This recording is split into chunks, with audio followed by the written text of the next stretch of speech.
Hello students, Tanu Malik this side. Board exam के लिए हमने फ्लेमिंगो के चैप्टर्स 1 शॉर्ट रिवीजन में तैयार कर लिए हैं। उसकी आप प्रैक्टिस जरूर करें। आज हम कर रहे हैं Flamingo poems in 1 short revision. तो ये हैं आपकी 5 poems. My mother at 66, keeping quiet, a thing of beauty, a road side stand, aunt Jennifer's tigers. तो ये 5 पोम्स के हम एक्सट्रैक्ट्स, शॉर्ट क्वेश्चंस और लॉन्ग क्वेश्चंस जितने भी पहले प्रीवियस बोर्ड में आ चुके हैं वो सब प्रैक्टिस करेंगे। तो स्टार्ट करते हैं। तो हमारी फर्स्ट पोम है माय मदर एट 66। सबसे पहले हम देखते हैं इसका पोएट का नेम क्या है। जहां पर भी टाइटल आएगा उसके साथ साथ हम पोएट का नेम लर्न कर लेंगे। पोएट का नेम है कमला दास। स्पेलिंग आपने अच्छे से लर्न कर लेने हैं। Now this is the stanza. इस तरह से आपको एग्जाम में आएगा। आपने पूरा स्टैंजा अच्छे से पढ़ लेना है। जो भी कीवर्ड्स हैं उनको याद रखने, क्वेश्चंस में काम आएंगे। अब ये जो स्टैंजा है ये आया था दिल्ली के सेट 1, 2, 3 तीनों में आया है in the year 2020। Question number 1 stanza हमने अच्छे से पढ़ लिया। Where was the poetess driving to? Poetess कहाँ जा रही है? स्टेंजा में क्लियरली गिवन है Who was sitting beside her? तो स्टेंजा में क्या क्लियरली गिवन है? पोएटेस कहाँ जा रही है? कोची जा रही है। तो देख लेते हैं कौन से ऑप्शन में है। कोयम्बटूर दिया है, दिल्ली, कोची और कोची 2 ऑप्शंस में गिवन है। सो सी में बी का आंसर क्या दिया हुआ है? कौन है उसके साथ?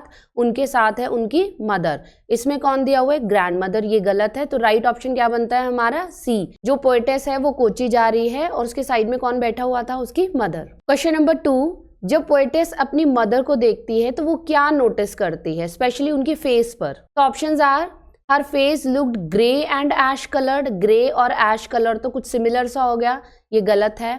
पेल and black coloured, no. Grey and yellow, no. अगर हमारा फेस थोड़ा सा डल लग रहा है, थोड़ा सा येलोइश कलर है, तो उसको हम डायरेक्ट येलो नहीं बोलते हैं। उसके लिए एक प्रॉपर वर्ड है। द वर्ड इज पेल। हम बोलते हैं कि आप बिल्कुल पेल लग रहे हो। Pale and ash coloured as that of a dead body. तो right option is option number D. Question number 3, Which thought made the poet feel painful? Poet के मन में ऐसा कौन सा थॉट आया जिसकी वजह से उनको बहुत बुरा लग रहा था? Option number A, she thought that her mother would not live long. क्योंकि जो पोएटेस है उनकी मदर बहुत बूढ़ी हो गई है तो उनके मन में इस तरह का थॉट आ रहा था। और देख लेते हैं।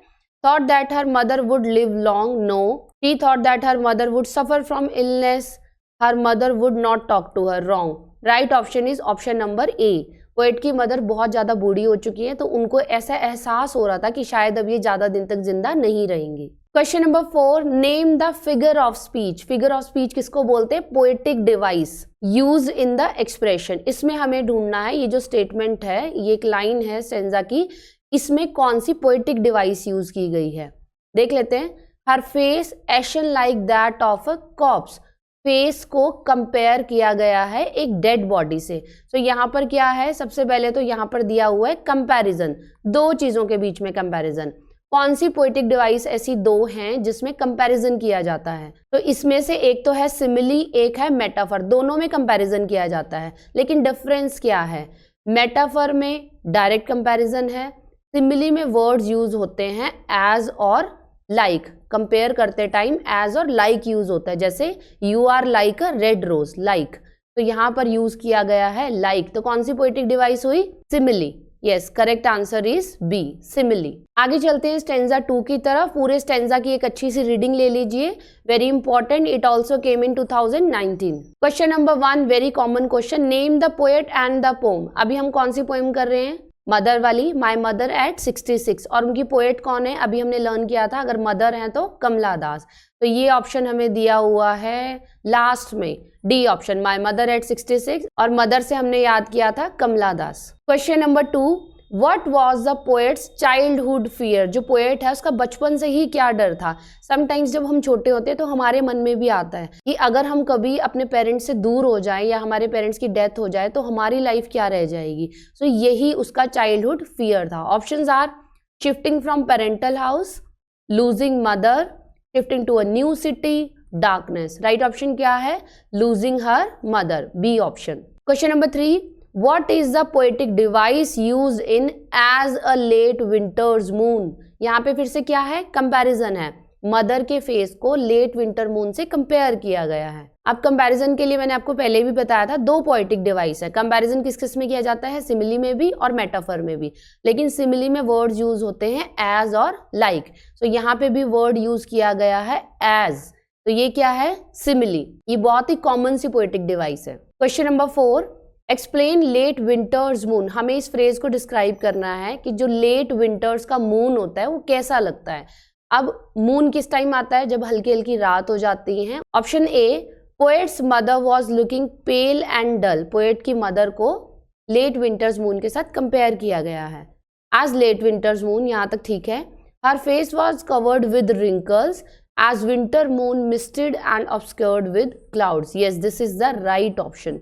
जो पोएट की मदर है उनके फेस पर बहुत सारी रिंकल्स आ गई है और उनका फेस कैसा लग रहा है, थोड़ा सा पीला पीला और ग्रेइश लग रहा है, ऐश कलर्ड। और इसी को कंपेयर किया गया है लेट विंटर्स मून, जब मून के आसपास थोड़ा थोड़ा अंधेरा है और थोड़े थोड़े बादल हैं। यहाँ पे हमारे मल्टीपल चॉइस क्वेश्चंस हो गए। अब हम करते हैं कुछ short questions. Why has the poet mentioned Mary children spilling out of their home in the pome. ये क्वेश्चन भी लेटेस्ट 2020 एग्जाम्स में आपको आया है, तो इसको आप अच्छे से सुनेंगे। तो पोएम में पोएट ने दो चीजों की बात की है, लेकिन दोनों ही ऑपोजिट हैं। एक साइड तो वो बात कर रही है अपनी मदर की, और उनको बहुत ही डर है कि कहीं वो अपनी मदर को खो ना दे, क्योंकि वो बहुत बूढ़ी हो चुकी हैं। लेकिन दूसरी साइड वो अपने मूड को ठीक करने के लिए किसकी तरफ देखती हैं, Mary children spilling out of their home.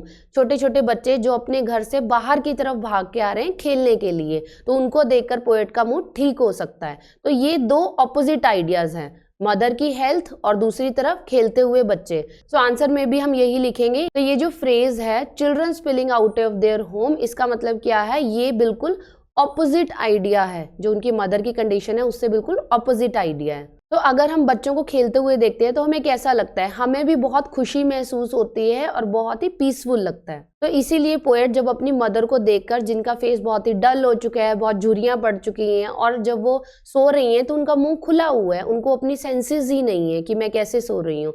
तो पोएट जब अपनी मदर को देख रही है तो उसको बहुत बुरा लग रहा है, तो इसीलिए यहाँ पर उन्होंने अपना ध्यान बच्चों की तरफ कर लिया, और दोनों ही आइडियाज ऑपोजिट हैं। What does the poet smile in the pome my mother at 66 show. Poem में बार बार जो पोएट है वो यूज करती है वर्ड स्माइल एंड स्माइल। तो वो जो स्माइल है वो क्या शो कर रही है, एक तरफ तो वो बहुत सैड है कि उनकी मदर पता नहीं कितने दिनों की है, लेकिन एक तरफ वो बार बार स्माइल कर रही है। ऐसा हम कब करते हैं, तो the poet is smiling to mask her feelings. Poet अंदर से बहुत दुखी है, लेकिन उस सैडनेस को वो छुपाने की कोशिश कर रही है। आपने वो सॉन्ग सुना होगा, तुम इतना क्यों मुस्कुरा रहे हो, क्या गम है जिसको छुपा रहे हो। समटाइम्स जब हम बहुत सैड होते हैं लेकिन हम चाहते हैं किसी को पता ना चले, तो हम बार बार स्माइल करते रहते हैं। तो same thing happened with poet. Poet को अंदर से बहुत गिल्टी हो रही है कि वो अपनी मदर से दूर जा रही है और पता नहीं उसकी मदर कितने दिन की है, तो इसलिए वो बार बार अपनी मदर को देख के स्माइल कर रही है। एंड सेकेंड थिंग इज, वो बार बार इसलिए भी स्माइल कर रही है ताकि उसे कॉन्फिडेंस मिल सके, वो अपना कॉन्फिडेंस लूज ना करे कि हम दोबारा फिर से मिलेंगे। हमारी नेक्स्ट पोम है सेकंड पोम, कीपिंग क्वाइट। तो इसके पोएट कौन है, कीपिंग क्वाइट के पोएट है पैब्लो नेरुदा। इसको हम कैसे लर्न करेंगे, वैसे तो आप अपना कोई भी हिंट बना सकते हो अपने अकॉर्डिंग। मैंने क्या बनाया है, कीपिंग क्वाइट हमें बार बार स्कूल में चुप होने को कौन बोलता है, हमारे टीचर्स बोलते हैं। और टीचर्स और क्या बोलते हैं, बार बार बोलते हैं पढ़ लो बेटा। तो यहाँ पे है पैब्लो। पैब्लो किससे मिलता जुलता है, पढ़ लो, पैब्लो पढ़ लो। तो पैब्लो नेरुदा, तो यहाँ से आप लर्न कर सकते हो पैब्लो नेरुदा। ना this is our first stanza, बहुत ही इंपॉर्टेंट स्टेंजा है, ये बहुत बार आ चुका है कंटिन्यूसली। अच्छे से क्वेश्चंस करिएगा। Question number 1, according to the poet what would be an exotic moment. कौन सी एक्सोटिक मोमेंट होगी, options are dreams being fulfilled, moments of disarmament, moments of stillness, moments of singing. अब जो ये पोम है कीपिंग क्वाइट, इसमें poet हमसे बार बार किस चीज की रिक्वेस्ट कर रहा है, पोएट हमसे रिक्वेस्ट कर रहा है कि हमें कुछ टाइम तक साइलेंस हो जाना चाहिए सबको एक साथ, और सोचना चाहिए अपने बारे में कि हम क्या क्या गलतियां करते हैं और हमें कैसे अपने आप को और ज्यादा इम्प्रूव करना है। तो पोएट किस बारे में बात कर रहा है, एक्सोटिक मोमेंट क्या है, मोमेंट ऑफ स्टिलनेस, कि हमें कुछ देर के लिए साइलेंस हो जाना चाहिए। Right option is option number C. Next question उसी से रिलेटेड है, why would it be exotic. जब हम साइलेंट हो जाएंगे तो वो एक्सोटिक क्यों होगा, वो बहुत बढ़िया क्यों रहेगा हमारे लिए। A option, it will give time for ensuring success of dreams, no, इसमें कोई ड्रीम्स की बात नहीं हो रही है पोम में। B option, it will give time to get rid of destructive weapons, weapons की भी कोई बात नहीं हो रही है। एवरीवन रिलीव म्यूजिक, म्यूजिक की भी कोई बात नहीं हो रही है। किस बारे में बात हो रही है? It will give time to introspect, introspect means खुद को एग्जामिन करना। अपनी आईज बंद करिए थोड़ी देर के लिए और बिल्कुल चुप हो जाइए और खुद को एग्जामिन करिए कि हम अपनी लाइफ में क्या चाहते हैं। तो दिस इज इंट्रोस्पेक्शन, इसके बारे में बात हो रही है। Right is D option. Next question, what would be the result of all being together? जब हम सभी लोग एक साथ थोड़ी देर के लिए चुप हो जाएंगे, कोई भी लैंग्वेज नहीं बोलेंगे, लैंग्वेज से डिफरेंसेस क्रिएट होते हैं, थोड़ी देर के लिए चुप हो जाएंगे और अपने आप को एग्जामिन करेंगे, तो क्या होगा, उसका रिजल्ट क्या रहेगा? Options are brotherhood, enmity, no ये नेगेटिव है, सोशल अपलिफ्टमेंट ये हो सकता है, पॉलिटिकल सिंक्रोनाइजेशन, नो। तो हमारे पास दो ऑप्शंस हैं, ब्रदरहुड और सोशल अपलिफ्टमेंट। राइट आंसर क्या है? ज्यादा अप्रोप्रिएट क्या है? ज्यादा अप्रोप्रिएट है brotherhood. Next question, what does sudden strangeness refer to? Stanza में गिवन है ये, यहाँ पे स्टेंजा में देखिए, We would all be together in a sudden strangers। इस पूरे पैसेज में देखिए इसका क्या मीनिंग बन रहा है। पोएट क्या बता रहे हैं कि जब हम लोग कुछ टाइम के लिए चुप हो जाएंगे और अपने आप को एग्जामिन करेंगे तो वो एक बहुत अजीब सी साइलेंस होगी। यहाँ पर सडन स्ट्रेंजनेस का मतलब है साइलेंस, तो यहाँ पर भी ऑप्शन में गिवन है साइलेंस। राइट ऑप्शन है ए। बाकी ऑप्शंस क्या हैं? Loud music, non recognition, loss of memory. Right option is silence. Next question, the poet uses conversational style. जब ये पोएम पोएट बता रहे हैं, उन्होंने लिखी है, तो कन्वर्सेशनल स्टाइल है, जैसे कि वो हमसे बात कर रहे हैं डायरेक्टली। किससे बात कर रहे हैं? पोएम को कौन पढ़ रहा है? रीडर्स पढ़ रहे हैं। And personal pronouns as you, we, I. Poet ने बार बार ये पर्सनल प्रोनाउंस यूज किए हैं। अब उन्होंने ऐसा क्यों किया है? कन्वर्सेशनल स्टाइल क्यों है? He wants to be an intimate with mankind. He tries to read out to the readers. वो readers को ये सब बताना चाहते हैं, उन तक ये मैसेज पहुंचाना चाहते हैं। So right option is option number B. Next question, man needs to learn a lesson from. इनमें से कौन सी ऐसी बॉडी है जिससे हम एक लेसन सीख सकते हैं? मून, स्टार्स, अर्थ, सन। वैसे तो ये सभी ऐसे हैं जिनसे हम कुछ ना कुछ सीख सकते हैं, बट पोम में किसके बारे में बात की गई है? सो पोम में बात की गई है अर्थ के बारे में। अर्थ भी बहुत टाइम तक साइलेंस रहती है, लेकिन उसका जो डेली लाइफ का काम है वो चलता रहता है, और यही मेन मैसेज है पोम का। तो एक स्टेंजा हम कर चुके हैं, this is our second stanza. Stanza को अच्छे से पढ़िए, this came in 2019। Question number 1, name the poet. कौन सी पोएम कर रहे हैं हम? कीपिंग क्वाइट, और इसका पोएट कौन है? कीपिंग क्वाइट, चुप रहने को हमें कौन बोलता है? टीचर। और टीचर हमें और क्या बोलते हैं? पढ़ लो, जो हमने याद किया था इससे, पैब्लो, पैब्लो नेरुदा। ये हमने इसका एक शॉर्ट हिंट किया था, आप अपनी तरफ से कुछ भी बना सकते हो। तो right option is option number B, Pablo Neruda. Question number 1, what does the earth teach us? Earth हमें क्या सिखाती है? अभी अभी हमने किया था, अर्थ हमें क्या सिखाती है? बहुत टाइम अर्थ साइलेंस रहती है, लेकिन उसका जो काम है वो चलता रहता है। तो option is stillness doesn't mean inactivity. This is the right option, A में ही गिवन है। बाकी के ऑप्शंस में क्या है? Stillness is the essence of life, stillness is the most beautiful thing, stillness is inevitable. No, earth हमें सिखाती है कि बहुत शांत रहकर भी, स्टिलनेस के साथ भी बहुत सारे काम किए जा सकते हैं, और स्टिलनेस का मतलब इनएक्टिविटी नहीं है, जैसे अर्थ स्टिल रहकर भी बहुत सारी एक्टिविटीज करती रहती है। Next question, What does the poet want to achieve by counting up to 12? 12 तक काउंटिंग करके पोएट क्या अचीव करना चाहता है? Options is to recollect counting, no, poet कोई काउंटिंग नहीं सीख रहा है। To waste time, no. To control anger, no. To introspect, ये वर्ड पहले भी आया है, ये कीवर्ड आपने याद रखना है। इंट्रोस्पेक्ट मीन्स अपने आप को एग्जामिन करना। तो पोएट कह रहे हैं कि 12 तक काउंट करो और तब तक पूरा ध्यान अपने ऊपर रखो और अपने आप को एग्जामिन करो। नेक्स्ट इज बहुत इंटरेस्टिंग क्वेश्चन है, which of these is an example of what now seems to be dead but later on becomes alive? इनमें से ऐसी कौन सी चीज है जो एक बार के लिए तो डेड लगती है बट बाद में उसमें लाइफ आ जाती है? ऑप्शंस देखिए, सीड, अर्थ, वाटर, काउंटिंग। तो इसका बहुत अच्छा ऑप्शन है सीड।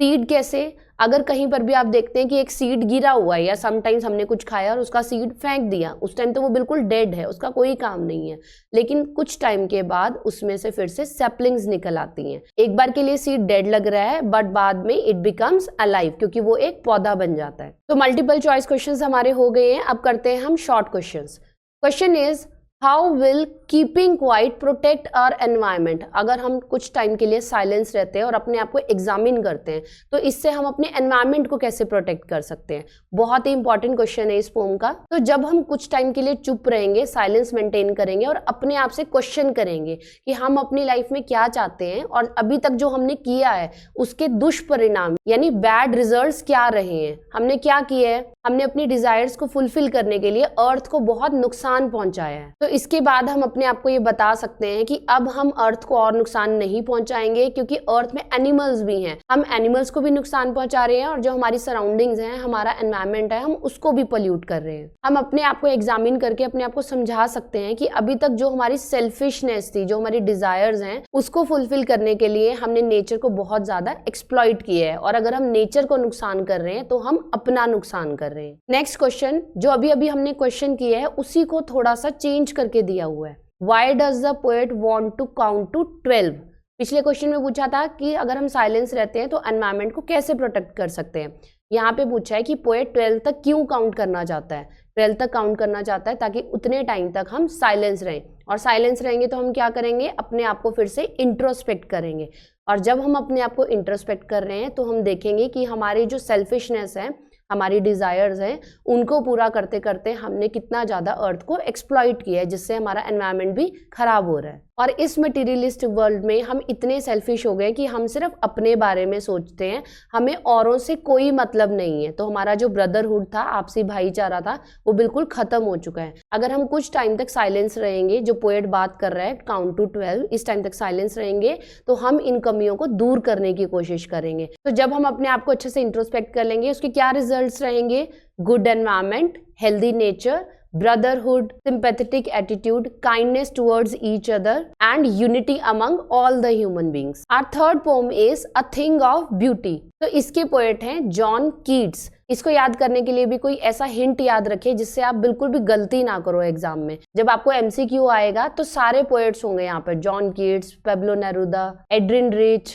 कमला दास, तो आपने कंफ्यूज नहीं होना है। तो इसको मैंने कैसे याद किया है, अ थिंग ऑफ ब्यूटी। इसमें किसके बारे में है, ब्यूटी किसकी बात हो रही है, नेचर की बात हो रही है। तो जो नेचर है उसमें कौन कौन आ जाता है, नेचर में सारे फॉरेस्ट वगैरह भी हैं और क्रिएचर्स भी हैं, जैसे इंसेक्ट्स और बाकी एनिमल्स। तो जो इंसेक्ट्स हैं उनको मारने के लिए हम हिंदी में दवाई यूज करते हैं, उसका नाम है कीटनाशक। कीटनाशक, तो यहाँ पर आ गया कीट। ये बहुत फनी है पर मुझे यही ठीक लग रहा था। तो अ थिंग ऑफ ब्यूटी जो नेचर से रिलेटेड है, जॉन कीट्स। अगर आपके पास कोई और अच्छा हिंट है तो please write in the comment section. Now this is our first stanza. जल्दी से इसको अच्छे से पढ़िए और मीनिंग जरूर अंडरस्टैंड करना है। Question number 1, Whose loveliness will keep on increasing? किसकी सुंदरता बढ़ती ही जाएगी, realistic thing, fictional thing, beautiful thing, a pleasurable thing. तो इसका राइट आंसर है answer number C, a beautiful thing. कोई भी ब्यूटीफुल चीज जिसको हमने एक बार एक्सपीरियंस कर लिया, हम उसको बार बार याद करते रहेंगे और वो हमें और ज्यादा अच्छी लगती रहेगी। सो राइट आंसर इज सी। इसी से रिलेटेड क्वेश्चन है question number 2, beautiful things never पास इनटू नथिंगनेस। इसका मतलब क्या है, नेवर पास इनटू नथिंगनेस मीन्स उनकी जो वैल्यू है वो कभी भी कम नहीं होगी। ऑप्शंस इज नेवर इंक्रीज, गलत है, नेवर फेड अवे, कभी भी लाइट नहीं होगी, this is right option. Always bring unhappiness, ये गलत है, क्रिएट अनप्लेजेंटनेस, ये भी नेगेटिव है, गलत है। So right option is never fade away. Next question same question है जो अभी हमने सेकंड किया था, उसी को थोड़ा सा चेंज करके दिया है। आइडेंटिफाई द फ्रेज, हमें इनमें से एक फ्रेज ढूंढना है, which says that it is immortal, कि जो ब्यूटी है इट इज इमॉर्टल, वो हमेशा रहेगी।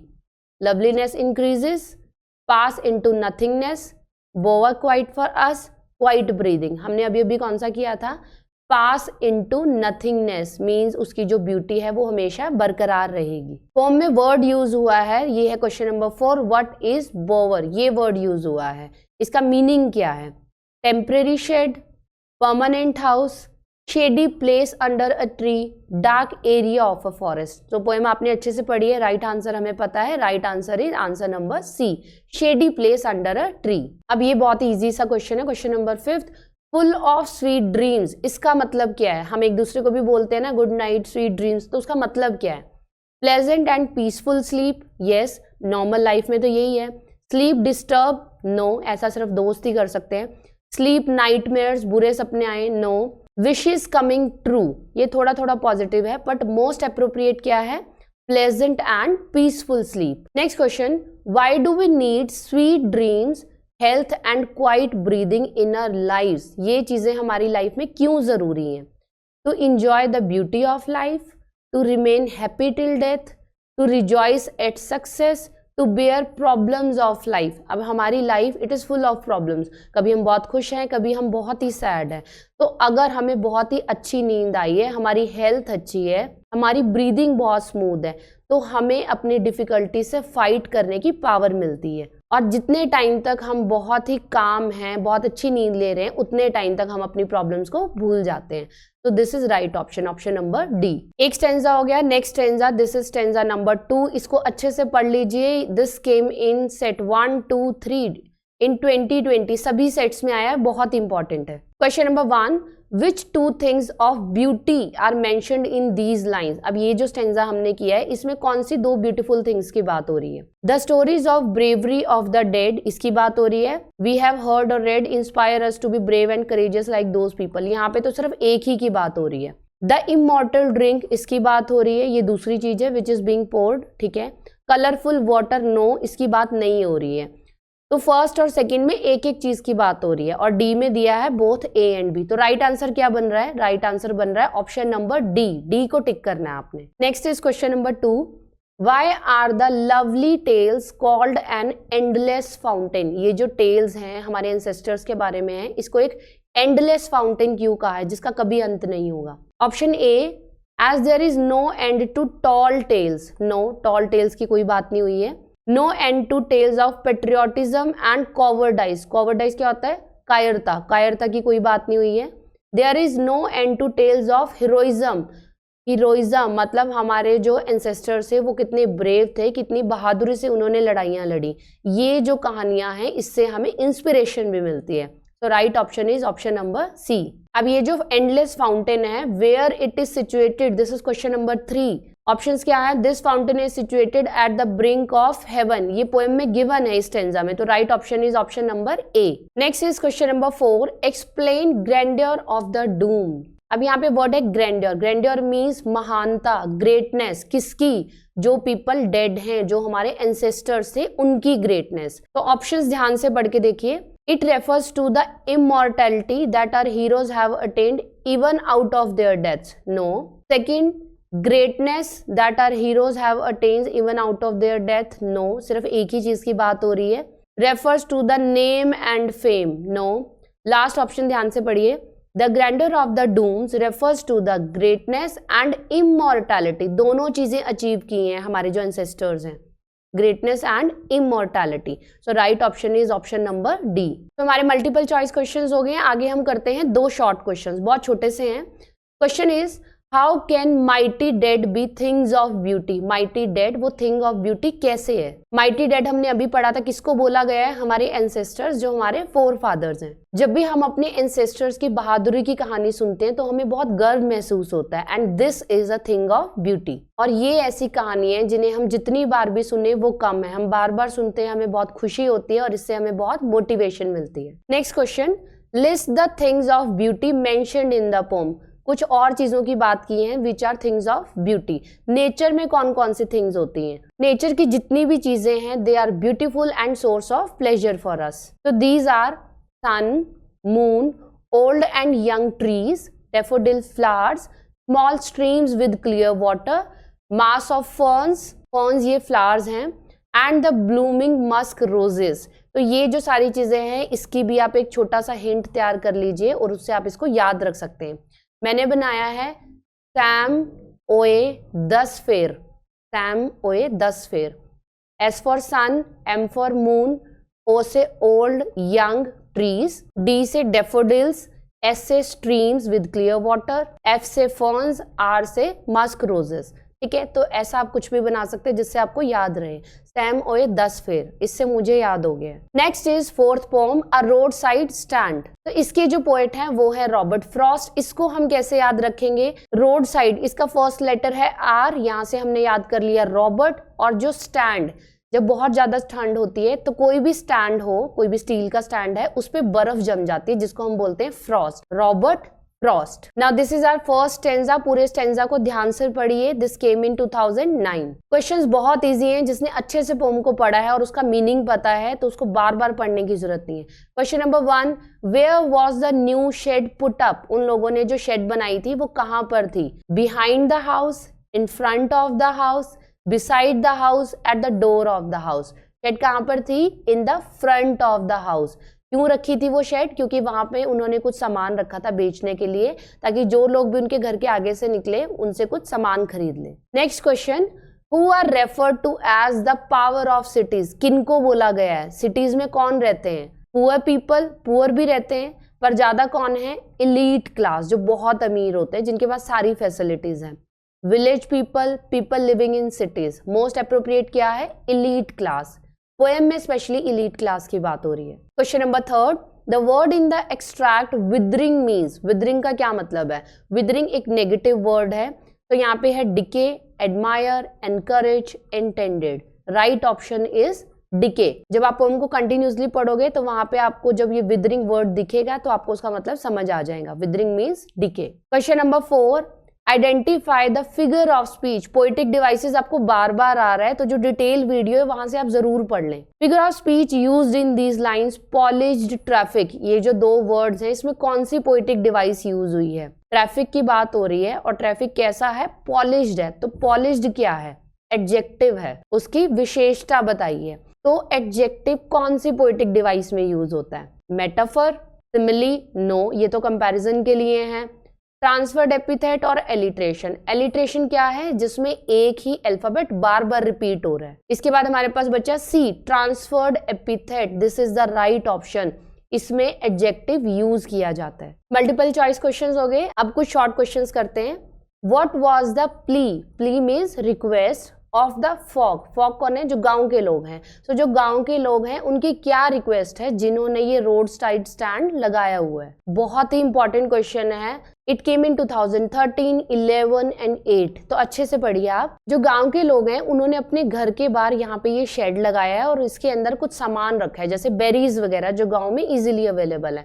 तो वो इस सामान को बेचना चाहते हैं। इनके घर के सामने जो रास्ता है, इस रोड से जो भी लोग निकलेंगे, ये लोग चाहते हैं कि इनसे वो सामान खरीदें, और इस सामान को खरीदकर जब उनको कुछ पैसे मिलेंगे तो उस सामान से वो अपनी लाइफ को थोड़ा और बेटर बना सकते हैं, क्योंकि गांव में हर तरह की फैसिलिटीज नहीं होती। So this is the request. Next question, What is the childish longing? Childish means बचकाना और longing means इच्छा। ये जो रोड साइड स्टैंड जिन्होंने खड़ा किया है, इनकी कौन सी बच्चों वाली इच्छा है? और पोएट ने उसे वेन क्यों कहा है? मतलब vain means of no use, जिसका कोई फायदा नहीं है। तो ये जो रोड साइड स्टैंड है, यहाँ के जो लोग हैं क्या चाहते हैं कि इन्होंने जो शेड में ये बेरीज रखी हुई हैं, जो भी लोग यहाँ से शहर वाले निकलेंगे वो शायद इनसे इनको बाय कर ले, इनको खरीद के उनको कुछ पैसे मिलेंगे ताकि उनकी लाइफ अच्छी हो जाए। लेकिन ये जो उनकी विल है, ये इच्छा है, ये पूरी नहीं हो पाती। ये उनकी चाइल्डिश विल है, क्योंकि जरूरी नहीं है जो लोग शहर में रहते हैं और वो यहाँ से निकल रहे हैं तो हर कोई रुके और इनसे बाय करेगा। शायद ही कोई इसमें इंटरेस्टेड हो, लेकिन फिर भी ये पूरा दिन अपना शेड ओपन रखते हैं और वेट करते रहते हैं कि शायद वहां से कोई कस्टमर निकले और हमसे बेरीज खरीद ले। सेकेंड पार्ट में पोएट ने पूछा है why their will is useless. क्यों यूजलेस है? क्योंकि जितने भी लोग वहां से निकलते हैं उसमें से कोई कार टर्न करने के लिए रुकता है, कोई रास्ता पूछने के लिए रुकता है, तो कोई भी वहां से बेरीज नहीं खरीद रहा है। नेक्स्ट क्वेश्चन बहुत अच्छा क्वेश्चन है। What are the probable causes of the passing cars to stop near the road side stand. अब ये जो रोड साइड स्टैंड बना हुआ है, यहाँ पर लोग रुक रहे हैं, लेकिन क्यों रुक रहे हैं? बेरीज तो कोई नहीं खरीद रहा है, तो क्यों रुक रहे हैं? ओनली 3 कार स्टॉप्ड, 3 कार रुकी हैं। तो जो पहली कार रुकी है वो किस लिए रुकी है? क्योंकि उसे वहां से टर्न लेना था, तो थोड़ी देर वो वहां पर रुकी, उसने अच्छे से उस जमीन को यूज किया, टर्न किया और चली गई, बेरीज नहीं खरीदी। सेकंड कार क्यों रुकी थी? क्योंकि उसे रास्ता नहीं पता चल रहा था, उन्होंने भी डायरेक्शंस पूछी और वो वहां से चली गई। थर्ड वाली वहां पर क्यों रुकी थी? क्योंकि उनका पेट्रोल खत्म हो गया था और वो आसपास किसी पेट्रोल स्टेशन को ढूंढ रहे थे। Our last poem is aunt Jennifer's tigers. कौन है इसका पोएट? इसका पोएट है एड्रिन रिच। तो आप बता सकते हो कोई भी शॉर्ट फॉर्म जिससे हम इसमें कंफ्यूज ना हो। तो अगर आपके पास कोई है कमेंट सेक्शन में लिखिए। तो मेरे अकॉर्डिंग क्या है, इसका फर्स्ट लेटर है ए, यहां से हमने याद कर लिया एड्रिन, आंटी का नेम है एड्रिन, और जिनके पास इतने सारे टाइगर्स हैं तो वो बहुत ही रिच हैं।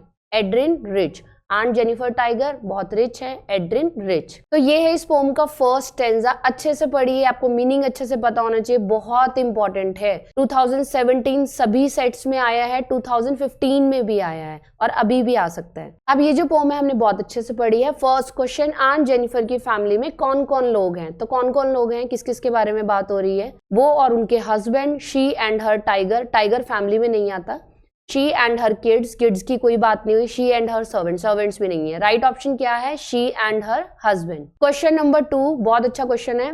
Y are the tigers called Aunt Jennifer's tigers? जो टाइगर्स है उनको आंट जेनिफर के टाइगर्स क्यों कहा गया है? क्यों कहा गया है? She has tamed them, she has trained them, she has sheltered them. No, वो कोई रियल टाइगर्स नहीं है कि वो उनको अपने घर में रखती, उनको पालती। नो, उन्होंने क्या किया है? शी हैज एम्ब्रॉयडर्ड देम, उन्होंने उनको एक कपड़े पे बुना है। She has embroidered them. Next question, what does the phrase a world of green means? A world of green, जहां पर हर जगह ग्रीन ही ग्रीन है, कौन सी जगह होती है ऐसी? ग्रास, ग्रासलैंड्स, फॉरेस्ट या ट्रीज? तो यहाँ पे ग्रासलैंड्स भी हो सकता है, लेकिन जो टाइगर्स हैं और लायंस हैं वो ग्रासलैंड्स पे नहीं रहते हैं, वो कहाँ रहते हैं? फॉरेस्ट में। तो इसका राइट आंसर है forest. Next question, how are the tigers different from their creator? Creator कौन है? Aunt Jennifer. तो ये जो टाइगर हैं ये आंट जेनिफर से डिफरेंट कैसे हैं? आंट जेनिफर कैसी हैं? बहुत ही वीक हैं, शी इज फ्रेल। लेकिन जो टाइगर्स हैं वो कैसे थे? They are bold, chivalric, fearless. तो right option is A, tigers are bold. Next question, what does the word chivalric mean? Chivalric मैंने आपको अभी अभी बताया है। टाइगर के लिए जितने भी वर्ड्स यूज किए हैं बहुत अच्छे वर्ड्स हैं, जैसे कि एक राजा के लिए यूज होते हैं।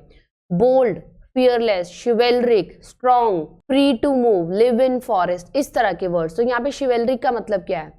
Bold as compared to women. Poem में यही दिखाया है कि जो आंट जेनिफर है उसके कंपैरिजन में जो टाइगर्स हैं वो बहुत बोल्ड हैं। Sympathetic, no. Respectful, quarrelling, no. Right option is bold. Next question, the poem is a vigorous protest against. इस पूरी पोम में किस चीज के खिलाफ प्रोटेस्ट किया गया है? आंट जेनिफर किस चीज से परेशान है? Options are male chauvinism, patriarchy, both A and B, neither A nor B. यहाँ पे वर्ड है शॉविनिज्म। शॉविनिज्म का मतलब होता है सुपीरियोरिटी, मेल सुपीरियोरिटी। पूरी पोम में ये दिखाया गया है कि जो मेल है वो एज कंपेयर टू वुमेन अपने आप को सुपीरियर मानते थे। पेट्रियार्की, पहले पेट्रियार्की सिस्टम था। पेट्रियार्की इज विमेन को मेल के हिसाब से चलना पड़ता था, जैसा वो चाहते उसके अकॉर्डिंग रहना पड़ता था। तो राइट आंसर क्या बनता है? ये दोनों ही हैं। ऑप्शन हम टिक करेंगे सी, बोथ ए एंड बी। तो एक स्टेंजा हमारा हो गया है। Next is bright toppest denizen of a world of green. इसमें सारा ये टाइगर के बारे में, बहुत इंपॉर्टेंट है। कंपार्टमेंट वाले पेपर में भी आया है और दूसरे वाले में भी आया, 1, 2, 3 सब में, 2017 के पेपर में। बहुत इंटरेस्टिंग क्वेश्चंस हैं। How are Aunt Jennifer's tigers describe? Tigers की मैंने आपको अभी कैरेक्टरिस्टिक्स बताई थी, क्या क्या है? Bright, bold, confident, chivalric. तो लास्ट में ऑप्शन दिया है ऑल ऑफ दीज। तो ये सारे ही हैं। राइट ऑप्शन क्या बन रहा है? डी बन रहा है, all of these. Next question, who are they in the lines? They किसको बोला गया है? टाइगर्स को बोला है। अब जो टाइगर्स है वो कहां पर है इस टाइम पर? टाइगर फॉरेस्ट में है, they are embroidered, roaming in the zoo, zoo में है, उनको खरीदा गया है by the poet. No. Aunt Jennifer क्या कर रही है? She is embroidering them. तो right option is tigers embroidered. Question number 3, why are they not afraid of man? They कौन है? टाइगर्स। वो ह्यूमन बींग से क्यों नहीं डरते? Options are they are strong and powerful, they are trained by man, no, unaware about the presence of men, no, they are elegant, no. Right option is option number A, they are strong and powerful. Next question, why are they described as denizens of a world of green? World of green किसको बोला है? Forest को बोला है। अब यहाँ पे जो वर्ड है डेनिजन्स, डेनिजन्स का मतलब क्या होता है, कोई भी ह्यूमन बीइंग या क्रिएचर जो एक पर्टिकुलर प्लेस पे रहते हैं, वहां के रहने वाले। तो जो टाइगर हैं वो फॉरेस्ट के रहने वाले होते हैं। Options are they are supporters of green colour, no. Natives of tribes, no. Natives of forest, वो फॉरेस्ट के रहने वाले हैं। तो right option is option number C. ये वर्ड बार बार आ रहा है, chivalric. The word chivalric in the context means, chivalric tigers के लिए यूज किया गया है। Options are timid, no. Arrogant, no. Honourable and brave, yes. Malicious, no. Right option is option number C. हमारे मल्टीपल चॉइस क्वेश्चंस हो चुके हैं, अब हम करते हैं बहुत important short questions. Question number 1, how are Aunt Jennifer's tigers different from her. बहुत इंपॉर्टेंट है, रिपीटेडली आया है ये। तो आंट जेनिफर के टाइगर्स उनसे कैसे अलग है। आंट जेनिफर कैसी है, बहुत ही वीक है, कायर है, उनमें बिल्कुल भी कॉन्फिडेंस नहीं है कि वो अपनी बात को अपने हस्बैंड के आगे रख सके। लेकिन जिन टाइगर्स को उन्होंने एम्ब्रॉयडर किया है वो कैसे हैं, बोल्ड, स्ट्रॉन्ग, फियरलेस, ऑनरेबल, शिवेलरिक। तो ये सारी क्वालिटीज हैं। जब हम आंट जेनिफर के बारे में लिखेंगे तो वो बिल्कुल नेगेटिव आएंगी, और जब हम टाइगर्स के बारे में लिखेंगे वो सारी पॉजिटिव आएंगी, because they are bold and fearless. Next question, Aunt Jennifer's efforts to get rid of her fear proved to be futile. Comment 2016 में आया था ये क्वेश्चन। आंट जेनिफर बहुत ही प्रयास कर रही है कि वो अपना डर खत्म कर सके। डर किसके खिलाफ है, उनके हस्बैंड के खिलाफ, लेकिन उसका कोई फायदा नहीं है। हमें ये एक्सप्लेन कर रहा है। फर्स्ट पॉइंट में हम बताएंगे आंट जेनिफर के मन में कांस्टेंट फियर है अपने हस्बैंड को लेके, क्योंकि उस टाइम पेट्रियार्की सिस्टम था। उनकी इतनी हिम्मत नहीं है कि वो अपने हस्बैंड के सामने या उनके खिलाफ कुछ भी बोल सके। She is weak, having no confidence and very frail. Second point, तो वो किस तरह से उनके खिलाफ बोल रही है, उनके मन में जो बात है वो किस तरह से उसको रिप्रेजेंट कर रही है। She is embroidering the tigers silently. Tiger strong हैं, बोल्ड हैं, फ्री रहते हैं, किसी से नहीं डरते, और यही आंट जेनिफर की विश थी कि वो भी उसी तरह रहे, लेकिन उनकी हिम्मत ही नहीं है कि वो उस बात को बोल सके। उन्होंने अपनी जो विश है उसको सिर्फ एक्सप्रेस किया है बाय एम्ब्रॉयडरिंग द टाइगर्स, लेकिन वो किसी भी तरह से अपने हस्बैंड के सामने डायरेक्टली रिवोल्ट नहीं कर सकती। तो उनके ये जो एफर्ट्स हैं अपने डर को खत्म करने के, इनका कोई फायदा नहीं है। एंड में अगर उनकी डेथ भी हो जाती है तो भी she is mastered bye her husband. कैसे, एंड तक भी उनके हाथ में वो रिंग है जो कभी ना कभी उनके हस्बैंड ने उनको पहनाई थी। उनमें इतनी भी हिम्मत नहीं थी कि वो उसको भी निकाल दे। Next question, describe the tigers created by aunt Jennifer. Aunt Jennifer ने जो टाइगर एम्ब्रॉयडर किए हैं वो कैसे हैं। तो हम इस क्वेश्चन को कैसे लिखेंगे, जितनी भी आपको टाइगर की कैरेक्टरिस्टिक्स पता है वो सब लिख दो। Tigers are bold, chivalric, fearless, very strong, they are confident, brave, सारी चीजें आ जाएंगी। They are like a knight, वो एक राजा की तरह है। And they are denizens of the forest, वो फॉरेस्ट के रहने वाले हैं, और वहां पर अगर ह्यूमन बींग्स आ भी जाते हैं तो भी वो उनसे बिल्कुल नहीं डरते। तो हम अपनी सारी पोम्स कर चुके हैं, एक बार फिर से आप रिवाइज कर लीजिए। ये हैं वो 5 पोम्स और इनके पोएट कौन कौन थे, आपका टेस्ट है। हाँ जी, first is my mother at 66, हमने किस हिंट से लर्न किया था, माई मदर। सो पोएट कौन है, Kamala Das, yes. Second is keeping quiet, हमें चुप रहने को कौन बोलते हैं, हमारे टीचर, और उनका नाम है पेब्लो नेरुदा। पेब्लो को हमने लर्न किया था पढ़ लो से। Third is a thing of beauty, beauty में किसकी बात हो रही है, नेचर की बात हो रही है, और नेचर में बहुत सारे इंसेक्ट्स भी होते हैं, हमने याद किया था John Keats. Fourth is road side stand, R for Robert, और एस और स्टैंड, स्टैंड पे क्या जम जाती है सर्दियों में, frost, Robert Frost. Last is aunt Jennifer's tigers, A से एड्रिन, और टाइगर्स जिसके पास है वो बहुत रिच है, एड्रिन रिच। तो we are done with all the poems. कोई भी न्यू सब्सक्राइबर्स हैं तो चैनल को सब्सक्राइब जरूर करें, लाइक जरूर करें, और अपने फ्रेंड्स के साथ जरूर शेयर करें। तो थैंक यू फॉर वॉचिंग। कोई भी डाउट है तो please comment in the comment section.